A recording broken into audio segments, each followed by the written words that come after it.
안녕하세요. 반갑습니다. 잘 지내셨어요? 예. 우리가 뭐 했냐면은 정신관에 대해서 했었죠? 기억 안 나시면 다시 기억시켜 드릴게요. 오늘 할 거는 37조도법을 할 텐데 이 37조도법 하기 전에 반드시 이 오정심관에 대해서 먼저 공부를 하고 그리고 37조도법을 해야 돼요. 왜냐하면 37조도법 오늘 할 거는 우리 이 페이지에서는 183페이지에서 206페이지까지 나와 있는데 37조도법 그야말로 조자, 돌조자에다가 우리 그야말로 땅단 깨달음이에요. 깨달음을 돕는 그런 수행법, 37가지 수행법이다. 근데 그럼 이 깨달음을 돕는 이쪽으로 갈 때 이거는 이제 우리 지혜를 증장시키는 거고, 앞에서 그 전번에 했던 오정심관은 깨달음을 돕는 게 정식으로 본격적으로 수행을 한다고 할 때에 뭐예요? 제 생각나세요? 우리가 몸이 너무너무 아프면 어때요? 보약이 말을 안 듣는다 그랬죠? 그러니까 먼저 보약이 잘 듣도록 치료약을 먼저 해야 된다. 그러니까 너무 심하면 보약이 효능이 없기 때문에 치료를 먼저 해야 된다. 그럼 오정심관 우리 지난번에 공부한 거는 치료약이에요. 그러니까 마음의 상태, 심리 상태가 너무 이렇게 심할 때, 너무 고통이 심할 때, 그럴 때는 그거의 그 가장 중요한 원인이 5가지가 있다고 했는데 그 원인을 어느 정도 좀 치유를 하고 그리고 그 다음에 그게 어느 정도 치유돼서 이제 본격적으로 우리가 수행을 해 나갈 때에 이제 좀 더 크게 장애를 일으키지 않고 효과적으로 수행을 해 갈 수 있도록. 그래서 앞에서 오정신관은 치유, 마음의 치유라면은 오늘 공부하게 될 37가지는 이제 본격적으로 지혜를 증장시키고, 물론 그 지혜를 증장시키는데 궁극적인 목적은 뭐겠어요? 자비심을 많이 내게 되는 거죠. 그런 과정인데 오정신관 떠올려보면 5가지 심한 장애가 뭐라 그랬냐? 첫 번째 우리 탐진치 삼독과 그 다음 뭐예요? 아만심과 그 다음에 분별심. 다른 말로 마음이 산란한 거다 그랬어요. 5가지 장애가 다시 한번 기억을 시켜드리면 뭐라고요? 탐진치 삼독. 탐진치 삼독. 탐욕이 지나치게 심하다. 결국 이 탐욕도 사실은 우리가 살아가는데 기본적으로 필요한 그것이 사랑이 됐든 존중이 됐든 아니면 어떤 물질적인 것이 됐든 가장 우리가 기본적으로 어느 정도 우리 몸과 정신의 건강을 유지하고 그런데 필요한 것을 우리가 원하는 것, 그거는 탐욕이 아니죠. 그건 기본적으로 필요한 것을 가져야 되는 거는 원하는 것은 괜찮은데 그것이 만약에 너무 어린 시절에 지나치게 결핍되면 어떻게 됐어요? 가장 기본적인 것이 너무 많이 결핍되면 우리는 어떻게 돼요? 이후의 삶이 그거에 대한 갈망, 그리고 그거를 사랑이 너무 결핍되거나 어떤 물질이 기본적으로 살아가는데 필요한 먹는 거나 어떤 의식주에 대해서도 절대적인 걸로 부족하면 어떻게 돼요? 그것이 너무 갈망하게 된단 말이에요. 그럼 그 갈망이 하나의 업이 돼서 그 다음 뭐예요? 그게 하나의 업이 되면 어떻게 될까? 그 다음부터는 계속 충족이 되는 줄 모르고 계속 갈망만 하게 되는 업이 되는 거죠. 근데 그게 나중에 되면은 심해서 탐욕이 되는 거예요. 그리고 그거에 대해서 너무 부족하고 그리고 또 부족해지면 거기에 대한 어떤 스트레스나 아니면은 또 다른 사람은 굉장히 충족되어진 걸 보면은 뭐가 일어나요? 당연히 저는 뭔 복이 많아서 아니면 뭐가 잘났길래 난 일어나 해서 원망도 생겨나고 동시에 분노도 일어나게 되고 또 다른 현상이 일어나겠죠. 그 분노가 자기가 원하는 필요한 거에 대해서 못 얻게 되니까 또 그리고 그 원인이 또 그렇게 되면 또 어떻게 해서 나는 못 얻게 됐는지, 어떻게 해서 저 사람 저렇게 되는 거지에 대한 어떤 인연이라든지 근본적인 원인을 잘 모르니까 거기에 대한 어리석음도 되어지는 거. 그러니까 아무튼요, 어떤 기본적으로 우리가 필요한 거를 너무 충족 못하게 되면 그 다음부터 어떻게 되겠는데요? 끊임없이 아기처럼 갈망만 하게 되는 거지, 있어진 거에 대해서 만족이나 충족하는 그것을 누리거나 즐길 줄 모르게 된다는 거예요. 그럼 나중에 뭐가 되겠어요? 그 갈망하는 탐욕 자체가 뭐가 되죠? 우리의 기본적인 행복이나 만족이나 어떤 삶을 방해하게 되죠. 그걸 우리는 여기서는 탐욕이다. 필요 이상으로 지나치게 원하는 거. 또 이건 뭐예요? 필요 이상으로 지나치게 원하게 되는데 그 원함에 방해가 된다고 생각하는 대상을 향해서 분노하는 거죠. 또 뭐예요? 이거는 이런 이치에 대해서 모르는 거예요. 업에 대해서도 모르고 인연에 대해서도 모르는 거, 그리 어리석음이죠.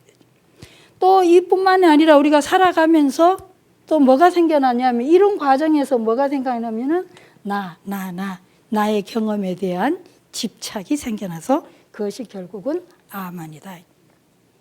또 이런 과정에서 또 다른 게, 이게 가장 기본적인 독성이라고 친다면 이것은 2차적이긴 하지만 그래도 굉장히 우리가 일상에서 많은 방해를 받는 거예요. 분별심.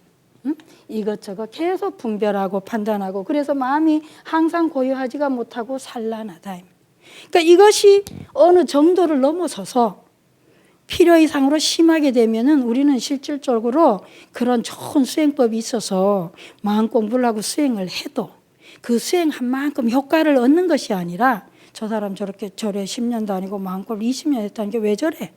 효과가 일어나지도 않을 정도로 여전히 인간관계나 사람관계에서 보면 자비심도 별로 없고, 또 뭐 이해하거나 이런 부분도 없이 계속 자기중심적으로 그럴 수 있는 건 왜냐? 또는 뭐예요? 아주 치열하게 열심히 수행을 하는데 보면은 뭐예요? 굉장히 잘난 척을 한다. 또는 겸손함이 떨어지고 나는 반야신경도 외고 뭐 천수경도 해고 아니면 뭐도 금강경도 몇 번을 했고 독성을 했고 사경을 했고 뭐 계속 그러면서 뭐예요? 오히려 좀 봤을 때 겸손함이 없다. 왜 그런가? 기본적으로 이 부분이 너무 치료가 안 되면 그렇다. 이렇게 생각하시면 되겠어요. 그래서 이 부분을 치료해야 되는데, 그래서 탐욕이 지나치게 필요 이상으로 자기의 건강이나 행복을, 인간관계를, 사랑을, 우리 자비를 방해할 정도의 수준으로 탐욕이 많으면 뭘 하라 그랬어요? 부정간을 하라 그랬고, 또 화가 많은 경우는 뭘 하라 그랬죠? 자비간을 하라 그랬어요. 또 이거는 뭐예요? 치는 뭘 하라 그랬죠? 어리석음은 인가에 대해서 알아라 그랬나요? 인연법에 대해서 알고. 자, 아만 같은 경우는 그래서 나 하는데 나만 절대적이고 나만 독립적이고 나만 다른 대상하고 다른 사람하고 분별해서 내가 최고요 아니면 다르다고 느껴지는 거예요. 그렇게 하면서 나에게 집착하는 이런 경우는 얼마나 우리가 사실은 연기적으로 연결되어 있고 의존되어서 정말 혼자 사는 세상이 아닌가. 상대의 행복이, 상대의 그것이, 또 내 주변이, 우리 세계가 세상에 의해서 얼마나 나의 행복이나 나의 안전에 영향을 받는 건가. 우리 사회도 그렇잖아요. 내 가족, 내 자식만 막 끝까지 그렇게 돌보다 보니까 어떻게 됐어요? 바깥이 험악해지면 결국은 내 가족, 내 자식도 뭐예요? 굉장히 위험에 처하게 되는 거죠. 온갖 폭력이 난무한다든지 범죄가 난무하다든지. 그러니까 우리가 더불어 함께 어떻게 우리가, 그래서 불교는 연기와 더불어, 연기법에 더불어 뭘 가르치죠? 서로 상생을 가르치는 거예요. 그래서 여기는 아마는 그렇게 그런 것을 따져서 잘 공부하는 거고, 또 분별은 산란한 거는 뭐라 그랬어요? 수식관을 하라 그랬습니다. 마음을 고요하게 멈추고 좀 판단하고 분별하는 마음을 멈추고 고요하게 가라앉히는 수행을 해서 수식관을 하라 그랬는데, 부작용은 뭐라고요?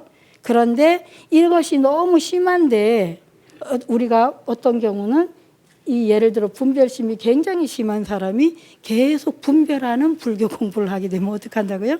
그런 걸 좋아한다 이 말. 내 분별하는 게 따지고 분별하는 걸 좋아하니까 계속 더 분별하는 걸 하게 된다든지, 또 뭐예요? 이런 인연법을, 인가의 법에 대해서 잘 알아야 되는데 뭐예요? 이런 어리석은 사람이 왜 자꾸 원망하고 뭐 다 남의 탓이어 누구 이렇게 상담하다 보면 그런 사람이 있어요. 와가지고 계속적으로 불평하는 사람, 원망하고 이런 경우는 뭘 몰라요? 원이나 인연법을 모르는 거예요. 인과법, 인연법에 대해서 공부해야 되는데 이런 사람 뭐예요? 그런 게 따진 게 직면한 게 싫으니까 오히려 생각 없이 앉아 있는 것이 쉽다 이 말이에요. 그렇게 하고 또 화가 많은 사람 자비법을 해야 되는데 엉뚱하게 이런 사람이 자비 수행을 하면은 별로 효과가 없다. 물론 이 각각이 다 모든 사람에게 어느 정도까지는 유익하지만 그러나 이 상태가 너무 심한 경우는 정확하게 여기 맞춰서 수행을 할 때 가장 효과적이다. 이건 뭐라고요? 치유하는 방법입니다. 힐링이에요. 그 다음에 이게 우리가 근데 궁극적으로는 우리가 이렇게 치유하는 이유는 여기서 끝나는 게 아니고 뭘 하기 위해서다? 궁극적으로 우리는 대승불교에서 뭘 증장시키려고 하죠? 지혜와 자비를 증장시키려고 해요. 우리는 궁극적으로 우리는 깨달아가고 성장하고 그래서 그 지혜와 자비를 성장시키는데 증장시키는데 뭐가 있다고요? 37조도법이라는 것이 있다. 이 조도법이라고 할 때에 이 조가요 도울 조자를 씁니다. 도울 조자를 쓰는데 이 조가 사실은 뭐 이게 뭐예요? 진리를 법을 그러니까 37가지 돕는 법을 돕는 거다 하니까 잘못 생각하면 뭐 돕는 거 말고 이건 사이드고 뭐 좀 더 정통에 뭐가 있는가 우리는 이렇게 오해할 수가 있는데 그렇지 않아요. 저 치유법에서 그래서 필수 코스라고 해놨습니다. 그러니까 우리가 깨달음을 향해 갈 때 치유적으로 본다면 완전한 건강을 성취하는데 필수 코스다. 반드시 이 필수 코스를 거쳐야 된다. 37가지입니다. 그 37가지가 뭐냐 하니까 맨 처음이 사념처간이에요. 사념처간이고 우리 보통 사념처 그러면 뭐요? 신수, 신법 아시죠? 그 다음에 사념처간이 있고 그 다음에 사정근이 있어요. 4가지 올바른 수행, 노력입니다. 그 다음에 사정근 다음에 사여의족이라는 거 있어요. 이렇게 수행해 가다 보면은 4가지 뭐예요? 아주 여의하게, 자제롭게 그렇게 원만하게 수행되는 방법이 있고 그 다음에 이어서 5근이 있습니다. 5가지 뿌리. 또 이 5가지 뿌리를 통해서 오력이 나와요. 세밀한 것은 책에 다 나와 있습니다. 오력. 그 다음에 이렇게 해서 7각지, 7가지 이게 각 깨달을 각자입니다. 깨달음의 가지들이 있어요. 깨달음이 있고 그 다음에 마지막으로 8정도가 나옵니다. 근데 이 가르침에 따라서는 이 8정도가 이 어느 중간에 설명되기도 하는데 과연 이 순서가 어떻게 되나 저는 그냥 이 순서로 나열을 했어요. 이 순서로 나열을 했는데 어떤 분에 따라서는 이 8정도가 여기에 있지를 않고 이 앞에 나오기도 합니다. 근데 저는 제일 뒤에 배치했습니다. 근데 이것이 사실 그렇게 대단히 중요한 건지는 그건 교학적인 문제고 여기는 어디까지나 우리가 실질적으로 우리에게 치유적으로 적용했을 때 어떻게 실용적이고 효과적인 걸까 이렇게 생각해 볼 때 저는 이 뒤에 배치를 했습니다. 한번 보세요. 37이 되나? 자, 3개니까 4, 32, 12개에다 요 10이니까 22, 7을 더하면 22에 29, 8 더하면 뭐예요? 37. 예, 산수가 잘 됐죠? 37가지 나왔습니다. 그런데 이 37가지가 그렇게 이 시간, 주어진 시간에 우리가 그렇게 많이 다 세밀하게 할 수 있냐? 그리고 사실은 이거 다 기억하는 것도 골아파요. 그러니까 오늘 주로 중심적인 것을 제가 사념처간을 가지고 설명을 드릴 거예요. Wisdom and Compassion 컨퍼런스라는 게 있었어요. 그러니까 Wisdom, 지혜와 자비. 그 Wisdom and Compassion인데요. 사실 우리가 영어로 할 때 compassion은 우리 이걸 하면 정확하게 번역하면 우리 자비에서 비밖에 안 돼요. 자는 loving kindness. 그런데 이제 어쨌든 뭐 그냥 편리하게 wisdom and compassion이라고 했는데 여기 컨퍼런스가 있었어요. wisdom and compassion 컨퍼런스에서 하고 있는 그 주제가 뭐였냐? 우리가 지혜와 자비를 일으키는데 이 관련된 전문 그 수행자들 그 다음에 이제 내과학 파트 그 스탠퍼드 대학에서 내과학 파트에서 한 3명인가 와가지고 강연하러 왔는데 그분들은 다 이 리서치했는 부분들이 있죠. 이런 지혜 자비 훈련을 했을 때에 우리 뇌에서 어떤 일이 과연 일어나고 있는가, 그 브레인 사이언스로 전부 이제 그 리서치한 거를 컨퍼런스에서 다 프레젠테이션 했고요. 그렇게 하고 또 나머지 컴패션 이 수행에서 셀프 컴패션하고 또 자기 연민이죠. 자기에 대한 자비를 베푸는 거 이런 부분에서 아주 많이 거의 한 20명 이상 그 전문가들이 와서 저는 거기서 3박 4일 머물렀는데 아주 아침부터 저녁까지 계속 이거에 대한 그 강연이 있었어요. 마침 잘 됐던 게 이번 시간이 사념처간을 하는데 위즈덤 앤 컴패션의 가장 핵심이 되면서 이것이 없으면 이 지혜와 자비를 일으킬 수가 없는 가장 핵심적인 게 뭐냐면 이거예요. 사념처. 사념처간이 뭐냐? 사념자, 이 염자, 사념은 네 가지고 염은 처는 이 장소입니다. 위치, 대상이라 그래도 돼요. 이 처 있죠? 우리가 처소할 때 처하는 이 처자를 써요. 네 가지 대상, 장소인데 이거 뭐예요? 염자? 생각 염자. 영어로 하면 마인드풀리스입니다. 마인드풀리스가 뭐냐? 마인드풀리스라고 하는 건데 이 이거에 대해서 이거를 하는 계속 거의 핵심 주제가 다 마인드풀리스 프랙티스예요. 이거의 가장 기본이 되는 게 이 마인드풀리스다. 그러면 사념처간 네 가지 대상을 하는 건데 여기서 먼저 이 염이 뭐냐? 우리는 팔정도에는 정염 나오죠. 네, 그리고 앞으로도 지금 계속 나옵니다. 염, 질각제도 나오고 여기 계속 해당 사항이 있어요. 그런데 이것이 마인드풀리스라고 영어는 번역되고 원래 애시당초의 팔리어로는 사띠라는 거예요. 사띠 우리말로 하면 이것이 알아차림이다. 알아차림의 훈련이에요. 알아차림 훈련을 영어에서는 마인드풀리스라고 쓰고 원래 오리지널 용어는 이 사띠라는 건데, 그래서 이 마인드풀리스에 대해서 우리가 일단 오늘은 대상은 뭐예요? 몸, 수, 느낌, 심, 마음이에요. 그 다음에 신수, 심, 법 해서 법은 마음의 대상, 현상에 대한 요 네 가지에 대해서 항상 마인드풀하게 이렇게 알아차리는 훈련이거든요. 그런데 요거에 대해서 우리가 한번 오늘은 공부를 하고, 물론 남은 시간이 가능하면 여기에 대해서도 쭉 하겠지만 사실은 이 마인드풀리스 하나 가지고도 이 책임 책 한 것 이미 두껍고 또 무수히 많은 연구 결과들과 엄청나게 나와 있어서 우리가 막 이렇게 너무 훑는 것보다는 이거 하나만 오늘 잘 하시면 나머지는 사실은 저절로 일어나게 돼 있어요. 그래서 할 수 있는 데까지 한번 제가 말씀을 드려보도록 하겠습니다. 마인드풀리스가 뭐냐? 일단 우리가 사념처 하면은 신수, 신법 이러면 끝나는 줄 알아요. 그죠? 몸, 느낌, 또 마음의 대상. 그래가 우린 사념처가 알았다 이렇게 생각하는데 그건 절대 아니죠. 이 마인드풀리스는 철저하게 실제에 우리가 실제 일상 순간순간 속에서 이 실제 마인드풀리스는 실제로 체험하고 그렇게 실천하는 거지 그냥 우리가 신수, 신법 이렇게 해가지고 끝나는 거는 아니에요. 마인드풀리스에 대해서 제가 한번 설명을 드려보겠어요. 먼저 마인드풀리스가 뭐냐? 마인드풀리스 했을 때 또 제가 이거 작년에 자비명상 미국에서 갔을 때 가이 암스트롱의 삶인데 이 사람 별로 제가 이름을 그거나 하는 건 좀 그렇고, 근데 마인드풀리스 정의를 굉장히 잘 내려줬어요. 아주 심플하게. 제가 하나 적어왔는데 뭐냐니까 moment to moment awareness라는데 순간순간의 자각이다 이런 뜻입니다. 마인드풀리스 했을 때 이분은 순간순간 자각이고 또 우리가 경험하고 있는 것을 아는 거라는 거죠. 내가 경험하고 있는 동안에 순간순간 경험하고 있는 동안에 내가 뭘 경험하고 있는지를 아는 거. 그것이 마인드풀리스라고 정의를 내렸어요.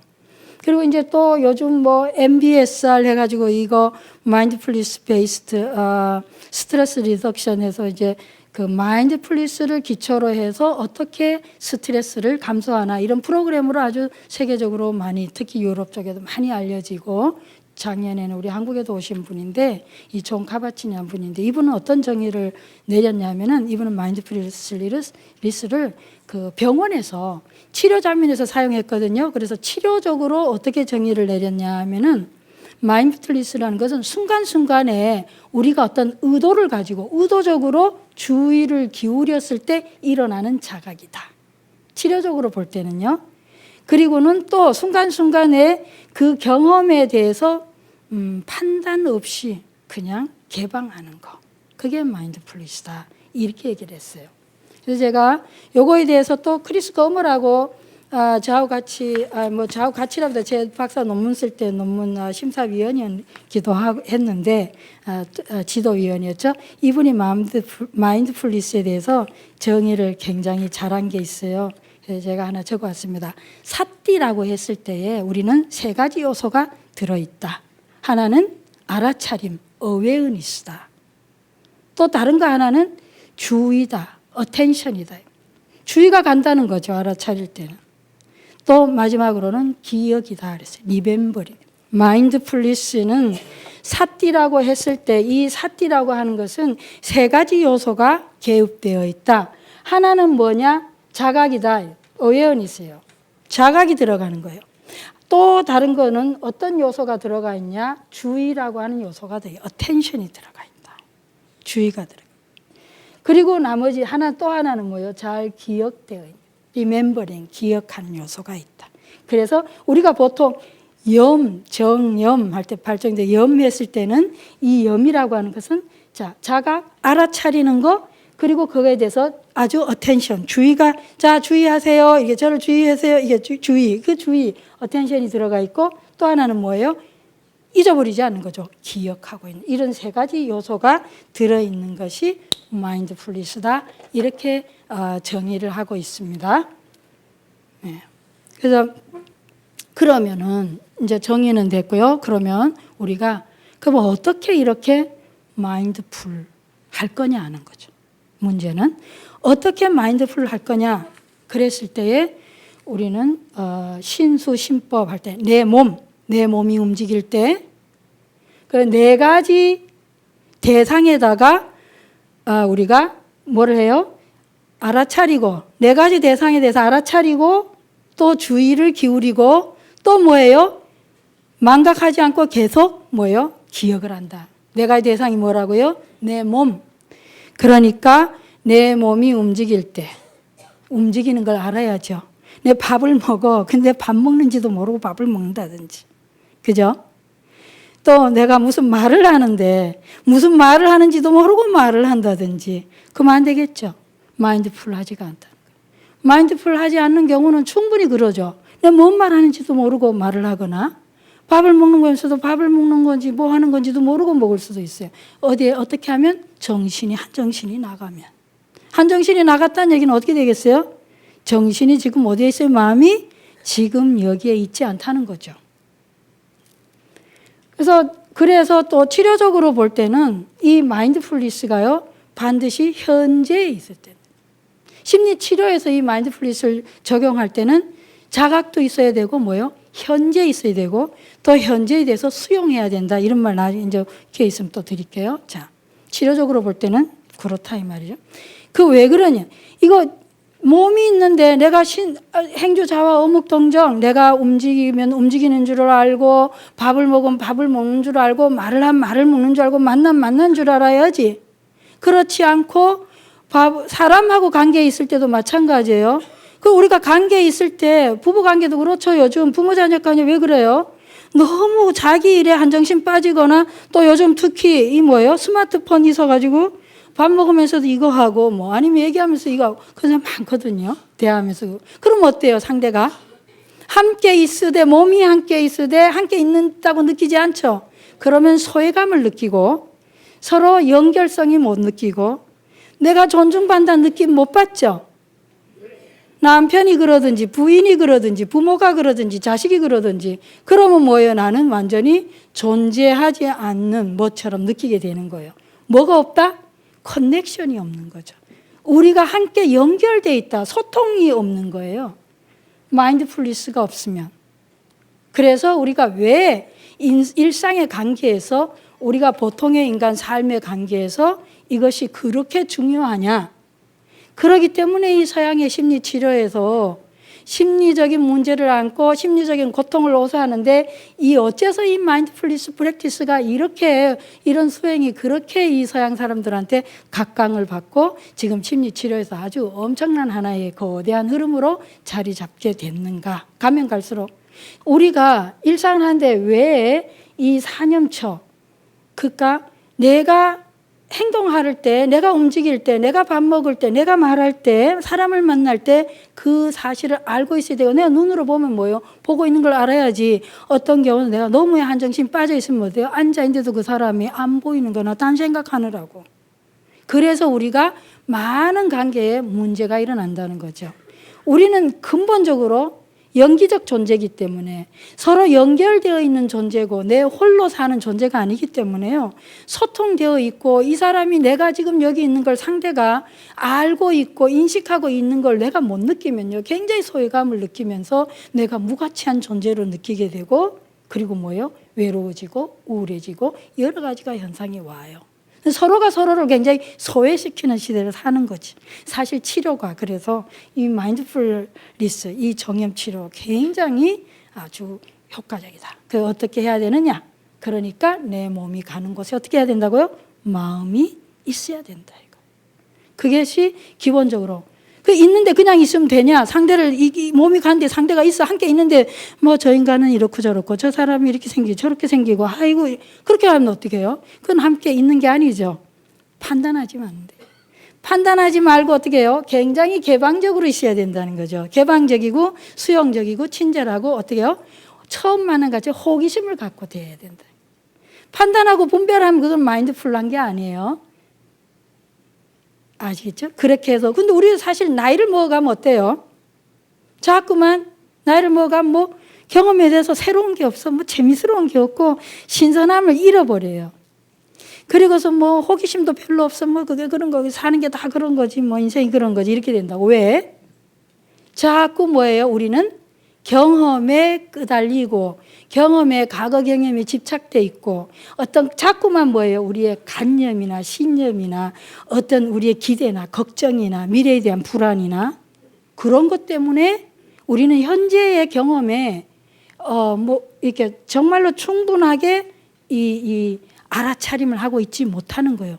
걱정, 불안 아니면 뭐예요? 내 관념, 신념, 내 고집 뭐 이런 거, 내 믿음 이런 것 때문에 미리 편견을 갖거나 아니면 불안 이런 것 때문에 그런 판단하니까 호기심을 갖고 있는 그대로를 못 본다는 거예요. 불교의 전수행에 우리가 지혜를 증장시키거나 자비심을 갖는 가장 기본적인 전수행이 어디가 있다고요? 그래서 이 현재의 경험에 집중하고 지금 여기에 있게 하되 그냥 그렇게만 되는 게 아니라 판단하지 말아야 된다는 거예요. 그래서 호기심을 가지고 하도록 훈련하는 게 이 자각 마인드풀니스 훈련입니다. 그래서 근데 참 예를 들어 가지고 내가 이제 지금 뭐 요즘은 또 한 가지 굉장히 심각한 게 뭐예요? 체중, 가체중. 뭐 그거 좀 심각하죠. 가체중. 그럴 때 마인드풀니스를 한다고 예를 들어서 우리가 이 생각해 보세요. 예를 들면 그게 가장 마인드풀한 게 아유 지금 여기 있으면 하지 그렇게 쉽지는 않습니다. 왜? 가장 대표적으로 내가 체중이 점점 늘어날 때 어때요? 저울을 보면은 저울을 안 보고 싶죠. 그럼 무게 안 달아요. 그리고 별로 직면하기 싫은 거야. 마인드풀니스 할 때 가장 뭐예요? 장애가 일어나는 거는 그런 부분입니다. 그러니까 내가 원치 않게 되는 거지. 알고 싶지가 않은 거야. 아니면 뭐예요? 또 과도하게 저울을 쳐다보게 되는 거예요. 그건 또 이제 너무 무리하게 할 때도 그렇게 되는데 이 마인드풀니스 훈련하는 게 사실은 그렇게 쉽지가 않아요. 그죠? 그리 쉽지가 않습니다. 그래서 존 카바진 같은 경우가 이 마인드풀니스 MBSR 프로그램 개발한 사람이 7가지 기본적인 태도를 이야기하고 있어요. 그의 책에서 뭔 얘기를 하고 있냐면 마인드풀리스 지금 우리는 어떻게 그렇게 알아차림 훈련을 하냐 제가 이 설명 드리고 있습니다. 첫 번째가 뭐냐 하니까 일곱 가지 기초의 태도를 가져야 된다고 하는데 그게 뭐냐면은 판단하지 마라. 뭐 이렇고 저렇고 이 사람이 근데 우리 참 판단을 쉽게 하거든요. 알게 모르게 저절로 그렇게 돼요. 그런데 마인드풀리스를 할 때에 판단하지 않는 특질. 판단하면 어떻게 돼야 돼요? 내가 금방 판단하는 걸 알아차리라는 거지. 두 번째는 뭐예요? 페이션스예요. 참을성이 있어야 돼요. 성급하게 결과를 기대해요. 우리 수행하면서 어때요? 금방 아이고 내가 조금 하고 나서 금방 내가 결과를 기대하니까 어떻게 돼요? 빨리 포기하게 되는 거죠. 그리고 건강 훈련할 때 운동할 때도 그러지 않아요? 우리가 이렇게 몸에 근육이 생기려면 어때요? 한동안 꾸준하게 꼭 많이 한다고 되는 건 아니죠. 조금씩이라도 계속해서 지속적으로 꾸준하게 훈련해야 되듯이 우리의 마음도 정신건강도 조금씩이라도 계속 이렇게 수행하는 게 중요하지 뭐 한꺼번에 막 이렇게 막 잠도 안 자고 그렇게 훈련한다고 되는 건 아니에요. 그런다고 해서 우리의 근육이 금방 생겨나지 않듯이 이 마음의 건강도 그렇게 생겨나는 건 아니에요. 인내심을 가지고 해라는 거예요. 꾸준하게 조금씩이라도 규칙적으로 그렇게 해야 된다. 그 다음에 또 항상 초심의 마음을 가져야 된다. 조금만 하면 어때요? 금방 좀 이렇게 우월감이 든다든지 금방 이렇게 약간 겸손하지 않는 이런 마음이 일어나는데 그런 태도가 이 사념처 수행하는 데는 도움이 안 된다. 그래서 항상 처음 하는 것처럼 늘 호기심을 가지고 대해라. 그거 뭐 뻔한 건데. 우리가 누구가 연세가 올라가면서 빨리 늙어가는 이유가 뭘까요? 미리 어때요? 항상 이렇게 연세가 들어도 늘 새롭고 늘 젊은 사람들하고 잘 어울리고 늘 이렇게 뭐예요? 젊게 사는 분의 특징이 뭐예요? 초심이에요. 항상 처음 경험하는 것처럼 늘 호기심을 가지고 늘 재밌게. 그거 뭐 뻔한 건데 이러면 벌써 늙어지는 거예요. 그래서 그런 늘 초심을 가지고 호기심을 가지고 처음 경험하는 것처럼 대해라. 꽃을 한 포기 보든지 사람을 보든지 가족이든 누구든 늘 그렇게 신선하게 그렇게 하다 보면 저절로 뭐예요? 지금 여기가 돼요. 그 다음 뭐죠? 자기 자신에 대한 믿음이에요. 이렇게 하면 이거 될까 말까? 아이고 조금 하다가 이렇게 하지 않고 뭐예요? 하는 만큼 된다고 믿는 거죠. 자기 자신에 대한 믿음. 그 다음에 또 뭘 성취하려고 너무 무리하지 말아야 돼요. 수행에서는 불교 수행은 언제든지 그 어떤 수행이든지 반드시 뭐가 들어가야 돼요? 중도적 수행이 들어가야 됩니다. 가하거나 부족하거나 이 끝도 저 끝도 아니고 언제나 적절히 하고 적당해야지 너무 무리하게 하면요. 그러면 꼭 탈을 봐요. 왜냐하면 그 결과에 대한 보상 심리가 일어나고 또 자기가 너무 무리하면 옆에서 다른 사람이 괜히 게을러 보이고 괜히 열심히 안 해 보이고 뭐 이렇게 해서 또 판단해서 이중에 뭐예요? 수행에 장애가 일어납니다. 그러니까 적당하게 적절하게 꾸준하게 오래 할 수 있으려면 무리를 하면 안 돼요.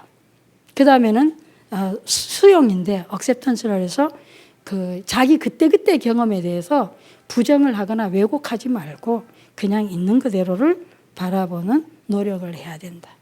마지막으로 방아착입니다. 레딩고.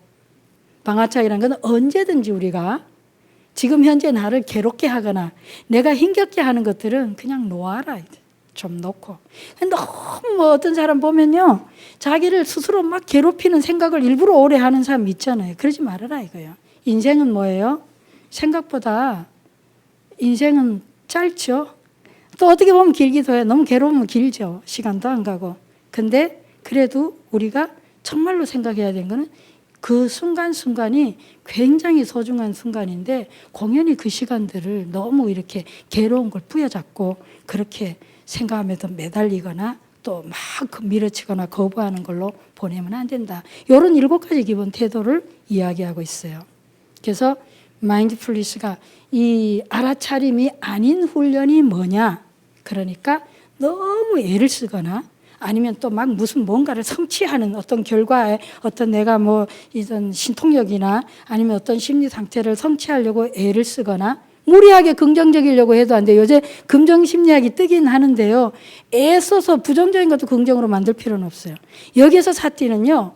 긍정이든 긍정적인 거든 부정적인 것이든 아니면 긍정 부정도 아니든 이거에 대해서 뭐예요? 공평한 그야말로 있는 그대로를 그냥 이렇게 알아차리는 훈련이지 억지로 부정적인 걸 내가 긍정적으로 만들려고 하거나 그것도 무리하는 거예요. 그렇게 하면 안 된다 이 말이죠. 그렇게 해야 되는데 자 그러면 우리가 그러면 왜 그러면 이 훈련을 해야 되냐? 왜 알아차림 훈련이 필요하냐? 이거 한번 생각해. 이 알아차림 훈련이 왜 필요하냐면은 우리가 우리에게 주어진 인생을 정말로 충만되게 너무나 의미 있게 가치 있게 살려면 이것이 가장 왕도고 지름길이다. 최상의 처방이라는 거예요. 부처님께서 처방하신 것 중에서. 그래서 우리에게 주어진 이 소중한 삶을 그 귀한 삶을 누구를 원망하거나 후회하거나 불안, 걱정 이런 걸로 다 소진할 수는 없다는 거죠. 그러기 위해서 이 알아차린 그때그때 그 순간순간에 내가 굉장히 충실하고 이 알아차림 훈련을 함으로써 굉장히 우리에게 주어진 순간을 우리에게 주어진 인생이나 삶을 가장 최상으로 아주 이렇게 충만되게 머무를 수 있고 살 수 있기 때문이다. 그거의 최상의 도구라는 겁니다. 그래서 해야 되고 또 두 번째는 뭐냐면은 그렇게 하다 보면 우리는 무수히 많이 서로 오해하고 살잖아요. 오해하고 왜곡하고 그리고 나서 또 후회하기도 하고 오해해서 원망하기도 하고 뭐 온갖 그런 심리적인 상태를 일으키는데 이 알아차림 훈련을 하면 그냥 있는 그대로 객관적으로 가장 오해하지 않을 수 있다는 거예요. 사실 우리 관계 속에서 오해해서 내가 오해당해서 얼마나 억울하고 내 의도가요.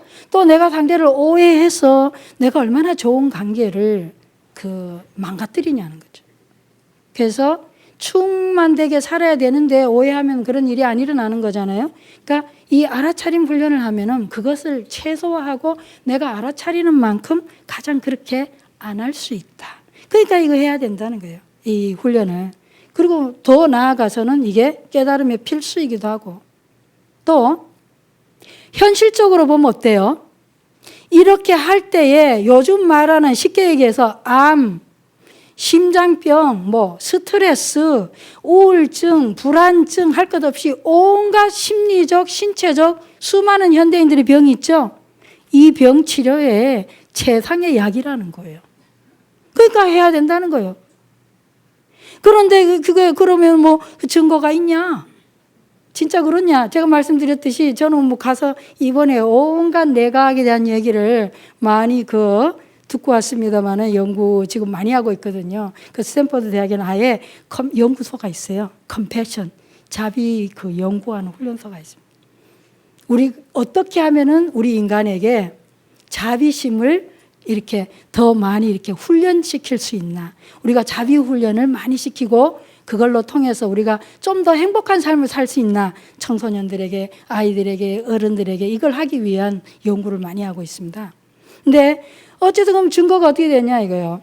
그 증거는 우리가 운동을 하면 근육이 강해지듯이 마음 훈련을 바로 이 자각 훈련을 할 때에 우리의 정신이 어떻게 해요? 근육이 생기듯이 우리의 정신이 굉장히 유연해진다는 거예요.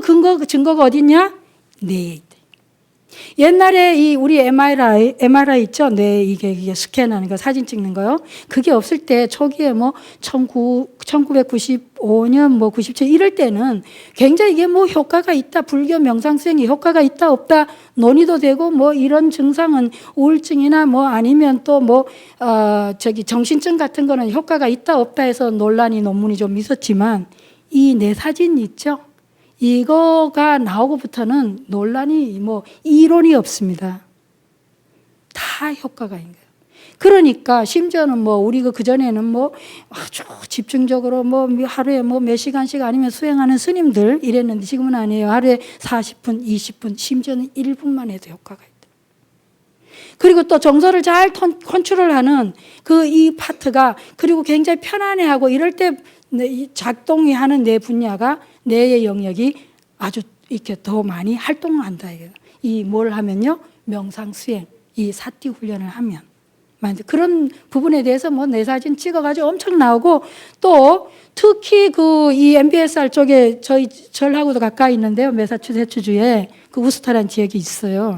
매사추세츠 주립대학 병원에서 출발했는데 70년도 초에 중반에 시작했는데, 거의 수술 환자, 암 환자, 뭐 이런 스트레스 환자 전후에 이 마인드풀니스 이 수행을 했을 때에 환자들이 어떻게 효과적이고 좋아지는지, 그게 2004년도 자료인가 2003년도에 벌써 15,000명, 지금은 뭐 셀 수도 없어요.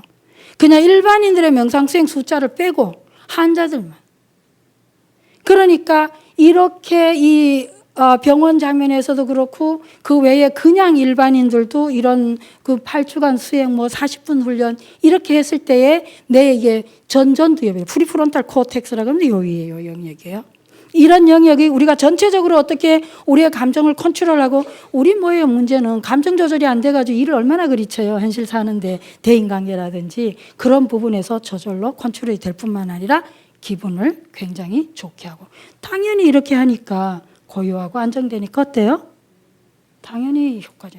그러니까 해야 된다는 거죠, 우리 건강을 위해서도. 그런데 그래서 여기에서 이 훈련이 이 기본적으로 깨달음에 우리가 지혜와 자비심을 증장시키는데도 굉장히 기초가 되고, 제가 여기까지 뭐 시간 다 하기는 굉장히 어렵습니다만은, 이게 잘 됐을 때, 그러니까 내 몸이 움직일 때에 뭐예요? 내가 다 알아차리고 어떻게 되는지, 또 내 느낌이 있을 때 그 느낌이 좋은 느낌, 싫은 느낌, 이런 불쾌한 느낌, 이런 느낌에 대해서 알아차리고, 심이라는 건 뭐냐면요, 그런 내 좋은 느낌이나 불쾌한 느낌이 있으면 어때요? 좋은 느낌은 어때요? 그거 계속 좋으려고 내가 집착하게 되고, 불쾌한 느낌이 있으면 싫다고 밀어내는 이런 어떤 의도가 생기잖아요. 심리적 태도가 일어나죠. 그게 심이에요. 신수심법 할 때 그 심에 대한 알아차림입니다. 그리고 신수심 법은 뭐냐 하니까, 그런 심에 대한 현상, 대상이에요. 뭐겠어요?